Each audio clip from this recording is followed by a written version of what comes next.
Hey everyone! This is a quick reminder to subscribe and hit that like button. It lets me know that you are enjoying my content. Also, feel free to drop your suggestions for future stories in the comments below. Thank you for listening, and let's dive right in.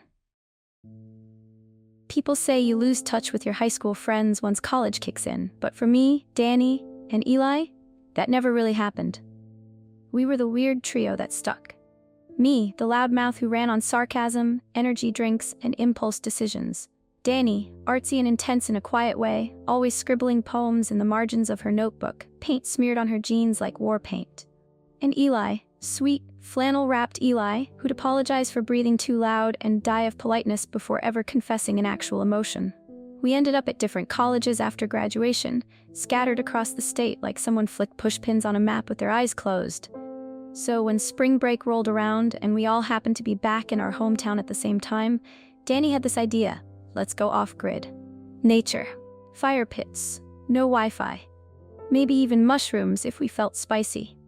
Eli, predictably, offered up his family's cabin in the woods.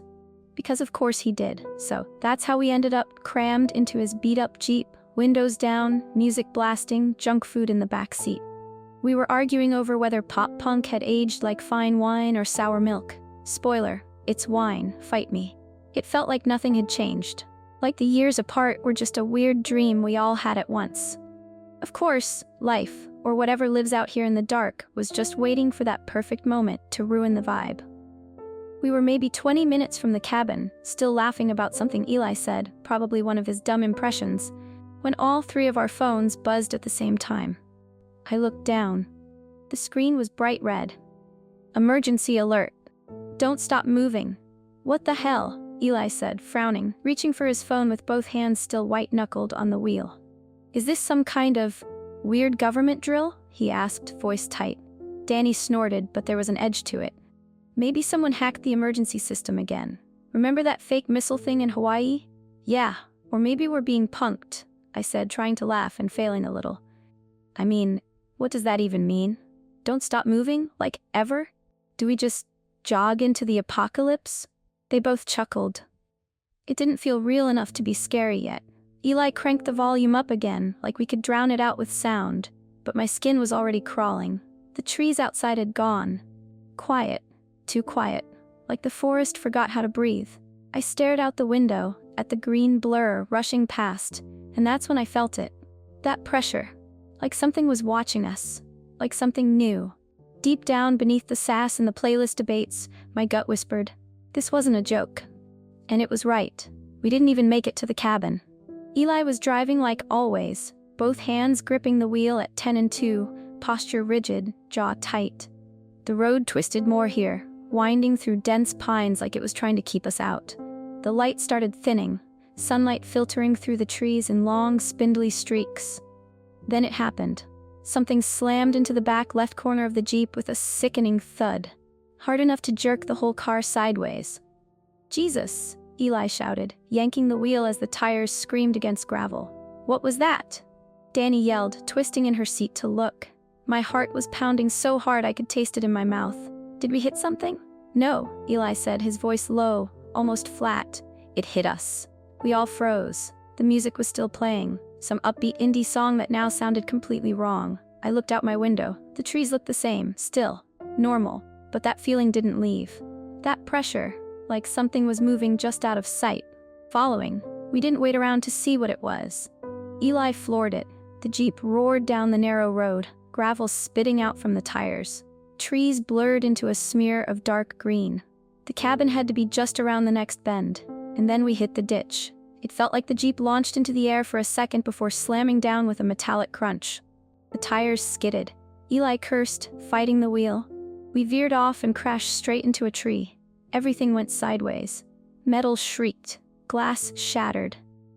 My shoulder slammed into the door, and Danny's elbow cracked into my ribs. Silence. Then, groans, coughing, the high-pitched whine of shock. We scrambled out fast, bruised, shaking, but alive. The plan was simple. Grab what we could, walk the last 5 minutes to the cabin, breathe once we were behind a locked door. We didn't make it that far before we saw it. It stood in the trees. Still, watching. Maybe 100 feet from the road. At first, I thought it was a person. Then I saw the limbs. They bent wrong, like someone had tried to rebuild a human from memory and gave up halfway. Its skin hung in wet sheets, gray and rotting, like overcooked meat sliding off the bone. Patches were gone entirely, revealing blackened tendons and something that shimmered. Even from that distance, the smell hit us. Like copper and decay. Like something dead had fermented. It didn't run, it didn't growl, it started walking. One step, then another, deliberate. Unstoppable. We ran. No one needed to yell it, we just knew. We ran for the cabin like the woods were on fire behind us, and whatever that thing was, it walked. Slow, silent, always behind us. We ran like we hadn't laughed 10 minutes ago, like the world hadn't just been normal. Branches slapped at my face, roots tried to grab our ankles. I couldn't hear anything except my own heartbeat crashing in my ears, and the dry wheeze of Danny's breath behind me. I risked a glance over my shoulder. It was still there, moving through the trees like it had all the time in the world. It didn't need to rush, because it knew. It knew we'd stop eventually. Kira? Wait. Danny's voice cracked behind me. I turned just in time to see her stumble. She hit the ground hard, palms, knees, elbow. The sound of her cry knocked something loose in my chest. Danny? I skidded to a stop. Eli did too, eyes wide, hand already reaching out. I've got you. No, she winced, pulling away. One of you is enough.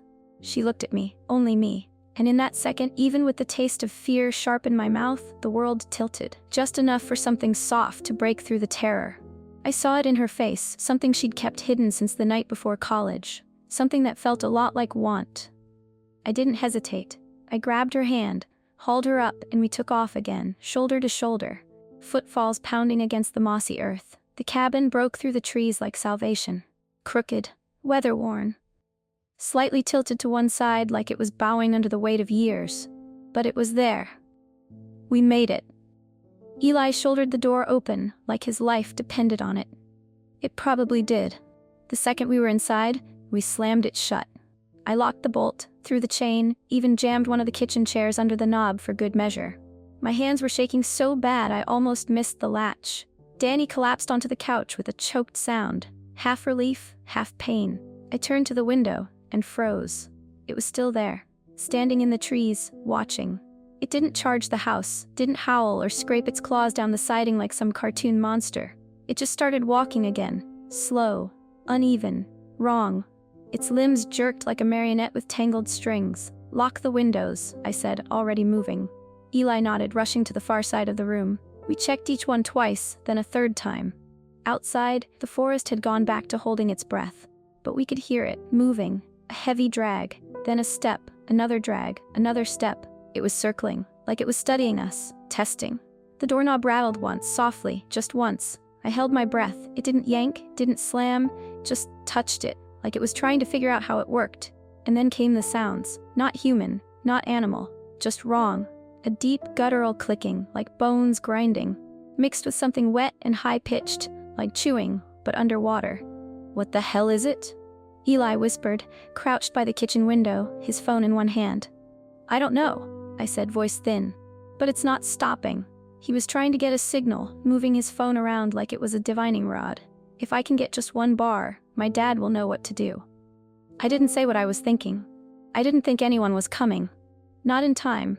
Not out here. Not with that thing moving the way it did, slow, like a joke. Like it wanted us to underestimate it. But unstoppable. We could outrun it. Maybe, if we kept moving.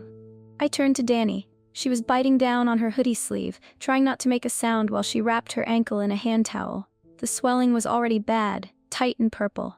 She wasn't going anywhere on her own. Not fast. And none of us wanted to say it yet, but the truth was chewing at the edge of the room. She couldn't run, and stopping wasn't an option.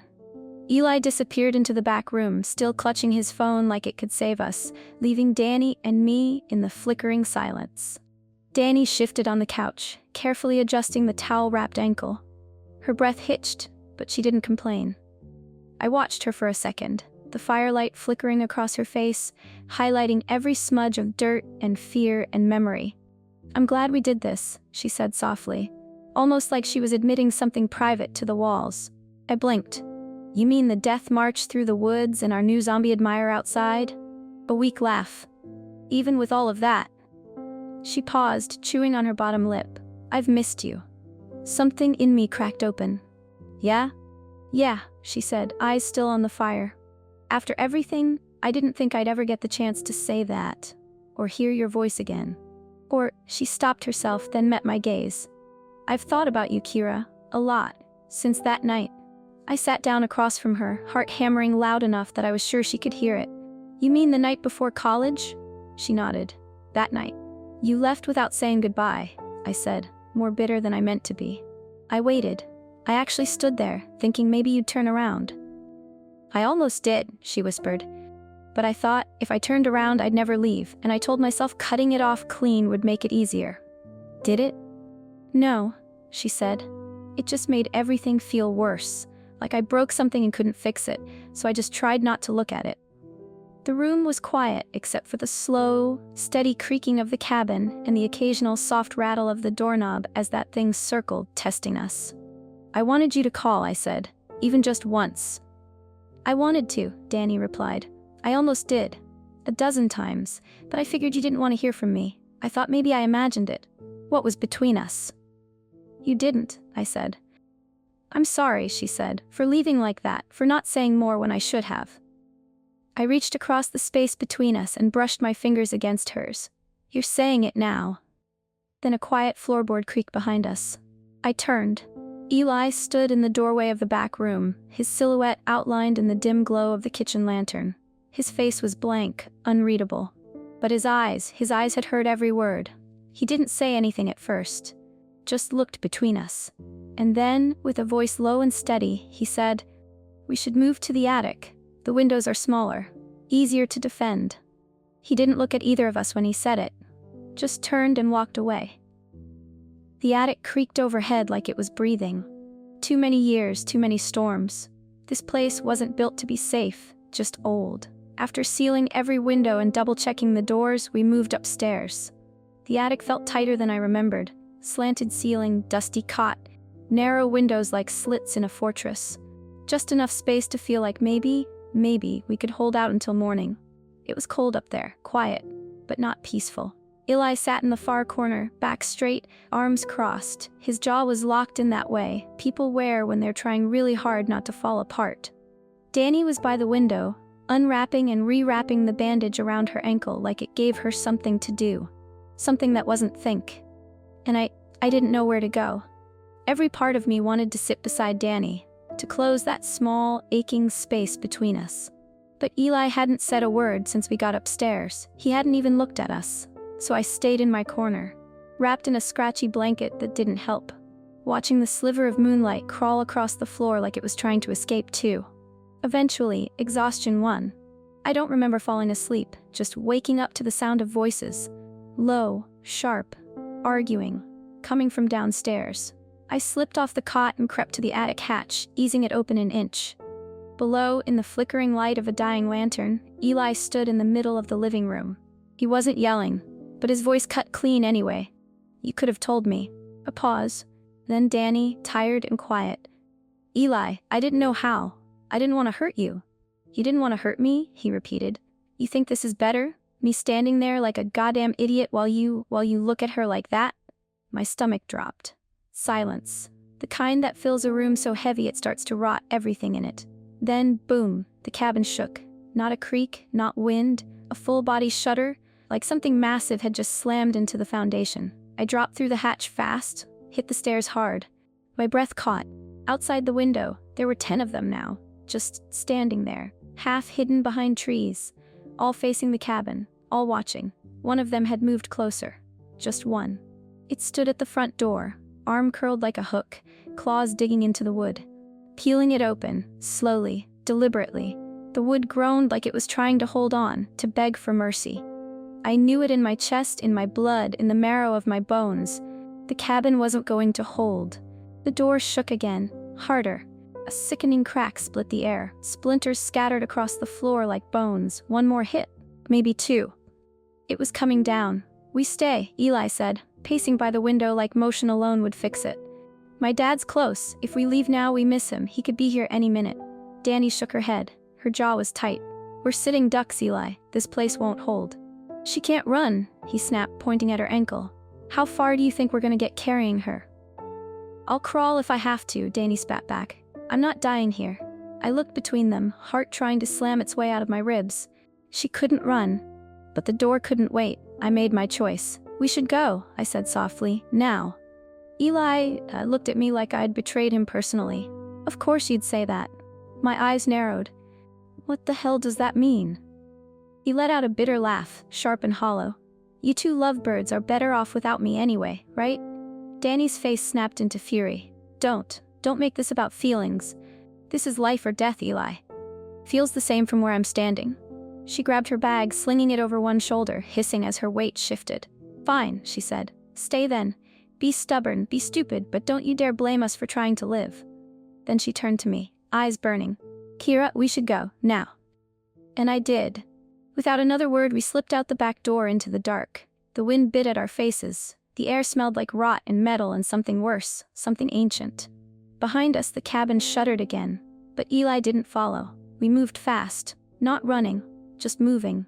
Because that was the one thing we knew for sure now. If you stop, you're next. We didn't speak. Not at first. We just moved, slow and steady, helping Danny over roots and slick leaves, the forest pressing in like it wanted to swallow us whole. I kept glancing back, hoping, dreading. But Eli didn't come. The cabin disappeared behind the trees, and the night felt thicker without it, even if it had never been safe. We were maybe 5 minutes into the woods when we heard it. A scream. Raw. Ripped from somewhere deep. Eli, I didn't think. I just turned and ran, dragging Danny behind me, her arms slung over my shoulders, her ankle barely keeping up. Kira, she gasped. We can't. He said he stayed. I know, I said, but we don't leave him. Branches lashed our faces. The wind howled through the pines like it was warning us. The smell hit before the cabin came into view. Burnt copper. Wet death. And then we saw it. Eli. Lifted off the ground. One of the creatures had him by the neck, bone-white fingers digging into his skin like it was molding clay. His feet kicked uselessly, body flailing. His mouth was open in a silent scream. His face was turning blue. I surged forward. Danny grabbed me, yanked me back hard. There's too many, she whispered, horror strangling her voice. Kira, look. And I did. They were everywhere, 10 at least, maybe more. Spaced out between the trees like crooked statues, all moving in that same slow, perfect unison. They didn't look at each other. They didn't need to. They knew. The one holding Eli didn't even glance our way. It just walked, back into the woods, his body swinging limply from its hand like a puppet cut from its strings. Tears stung my eyes, my throat locked. He looked small. Then, one of them turned. Its head twitched, jerked sideways, and it saw us. It stepped forward, silent, intent, one step, then another. Like it had all the time in the world. Kira, Danny whispered. We have to go. I grabbed her hand, and we ran. Back into the trees, back into the dark, the sound of dragging footsteps following. We didn't talk. We didn't cry. We just moved. Not fast, not clean, but forward. We looped wide around the cabin, kept low, hearts punching holes in our chests. Time blurred. After what felt like hours of stumbling, we saw it. Fire. A glow cutting through the woods like a promise. We ran again, hope blooming like a bruise. And then we saw the truck. Eli's dad's truck. Flipped on its side in a ditch, flames curling up from the hood. Tires melted into bubbling black puddles. Smoke coiled around it like fingers. We slid down the embankment, slipping on scorched leaves, feet crunching over shattered glass. And there he was, half crawled out the driver's window, face bloodied and covered in soot, breathing ragged, barely conscious. Help me, he rasped, reaching out. I didn't hesitate. I grabbed his arm and pulled. The heat scorched my skin, pain spiking white-hot as the fire licked across my palm. Blisters bloomed instantly. I screamed, but I didn't let go. Danny dropped beside me, wrapping both arms around him, teeth clenched. We pulled, inch by inch, dragging him away from the wreck. And then... crack, step, crack, step. That sound, the forest answered. I looked up. It was there, one of them. Still coming, just one, but one was enough. We can't leave him, I gasped. We can't stay, Danny said, tears in her eyes. Kira, we won't make it. I looked down. Eli's dad met my eyes. He knew. He nodded once. Go. I froze, my hand burned, my heart cracked, but we ran. Back into the trees, back into the dark, and the sound of dragging footsteps followed. We didn't speak for a long time after we left the wreckage of Eli's dad and the creature behind. It wasn't silence, not really, more like the kind of suspended emptiness that swells in the aftermath of something too big for words. Our footsteps crunched through the underbrush in awkward sync, boots dragging with every exhausted stride, as if the woods themselves were trying to pull us down, trying to make us stop, to sink into the damp earth and just give up. I kept my ears open for that sound, the one that had threaded itself into my bones now, that terrible rhythm of slow pursuit. Crack, step, always just far enough behind that I could pretend it wasn't real if I really wanted to, but close enough that pretending would have gotten us killed. My hand throbbed like a drumbeat, wrapped in the dirty remnants of my sleeve, the skin blistered and weeping where I'd grabbed Eli's dad in the fire. It hurt more with every step, like my body was finally catching up to the fact that nothing about this night was survivable. And Dani, God, Dani, she hadn't said a single word since we fled. Her limp had gotten worse, her weight leaning heavier against me with each uneven footfall. I could hear her teeth gritting every time her bad ankle struck the ground wrong, could feel the slight tremble in her fingers where they clutched my sleeve, but she never asked to stop, never let go. I think we kept moving out of sheer momentum, or fear, or maybe because neither of us wanted to admit out loud that we were already broken. I didn't feel myself fall. One moment I was upright, struggling through the trees with Dani's arm looped over my shoulder, and the next the world tilted and darkened, and the ground rose up to meet me, and I let it. I let it take me. I let everything go. I woke to warmth. Not sunlight, not yet, but a fire. A real one, crackling low in a stone hearth. There was a roof overhead, wooden and warped, and a blanket tucked up to my chin that didn't belong to me. My throat burned when I tried to speak, my lips cracked from cold and dehydration, but I turned my head and saw her. Dani, curled on a second cot, pale but breathing, eyes closed and chest moving in small, steady rises. Her hand was still wrapped around mine, like she hadn't let go even while unconscious. And then a figure moved across the firelight. A man, not young, not old either. Grizzled, weathered, broad-shouldered and hollow-eyed in a way that spoke to more loss than sleep. He knelt beside me, holding out a chipped ceramic mug filled with something that steamed gently. "Water," he said, his voice deep but kind, with that exhausted rasp people get after too many nights of no sleep and too many close calls. She wouldn't stop yelling your name. Screaming, really. Tried to drag you herself. Damn near passed out doing it. I reached for the mug with my good hand. My other still screamed with every twitch, and drank. The water tasted like iron in old pipes, but I didn't care. It was real. It was clean. "Where are we?" I managed to whisper, my voice scraping out like gravel. "Old ranger cabin," he said. "Been using it since all this started. Doesn't keep them out forever, but it's better than nothing." He looked toward the door, his expression unreadable. "They're slow," he added, "and easy enough to kill if you hit 'em right, but there's too many, and they don't stop. They never stop." I nodded, not because I understood, but because I didn't know how not to.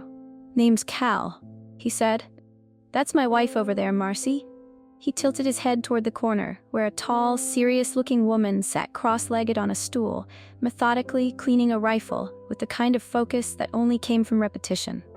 She didn't look at us. She didn't need to. She was listening. I looked back at Dani. She was still asleep, lashes dark against her cheeks, one hand resting lightly on her stomach like she was protecting something. Something fragile. We didn't speak much after that. Cal gave me a second blanket. I lay back and tried to breathe without thinking, without remembering. Eventually, Dani stirred. She blinked, confused for half a second, until her eyes found mine, and her whole body seemed to relax all at once, like something had been clenching inside her and finally let go. "You okay?" she asked, her voice raw. I nodded, then winced. "You dragged me?" "I wasn't leaving you," she said, like it was the simplest, most obvious thing in the world. Like it wasn't heroic. Like it hadn't almost killed her. Emotion twisted in my chest. Grief, exhaustion, something warmer beneath it all. I reached out, took her hand again. Kissed her knuckles one by one, not caring that my lips were cracked and bleeding. "I thought I lost you," I whispered.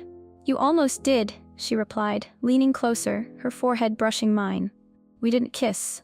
We didn't need to."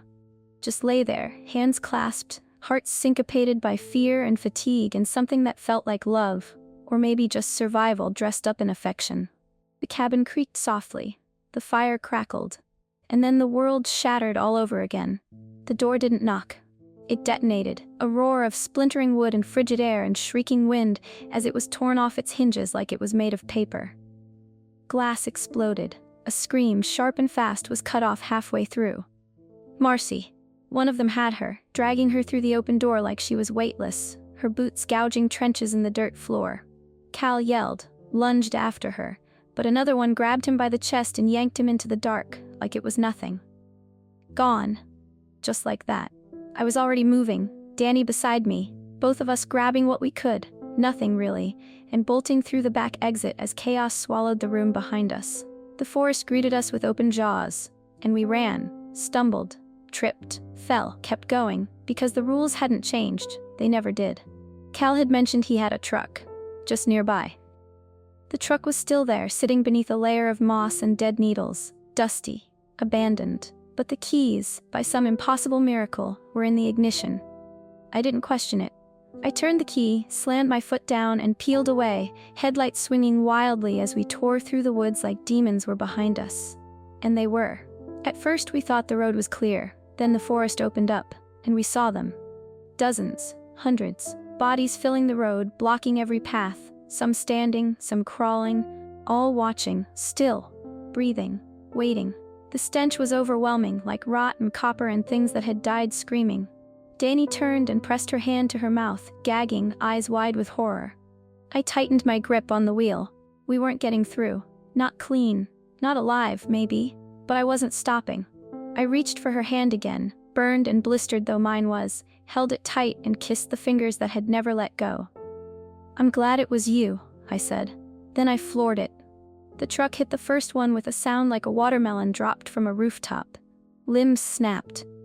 Black fluid burst across the windshield. The wipers only made it worse, smearing gore into a nightmare. I couldn't see. I didn't care. They were still coming, always coming, but so were we, and I wasn't letting go. Not now. Not ever.